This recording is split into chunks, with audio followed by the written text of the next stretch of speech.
আজকে মোচার ঘন্ট করছি, তার জন্য কড়াইয়ে সর্ষে তেল দিয়ে দিয়েছি। এখানে গোটা জিরে, এলাচ আর শুকনো লঙ্কা, তেজপাতা সব ফোড়ন দিয়ে দিচ্ছি। টমেটো কিছু দিয়ে দিলাম, আর সাথে একটু নুন দিয়ে দিচ্ছি, হলুদ, কাশ্মীরি লঙ্কার গুঁড়ো আর ভাজা মশলা দিয়ে দিলাম।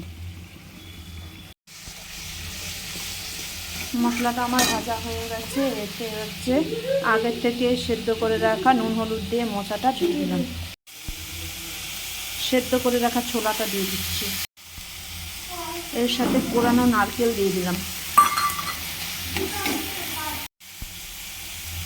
কর্নফ্লাওয়ার গুলে রাখা জলটা দিয়ে দিচ্ছি। এতে জলটা একটু শুকনো শুকনো হয়ে গেছে, তখন এই যে গরম মশলা উপর থেকে দিয়ে দিলাম, আর উপর থেকে একটু কাঁচা সর্ষের তেল দিয়ে দিচ্ছি। আমার মোচার ঘন্ট রেডি হয়ে গেছে।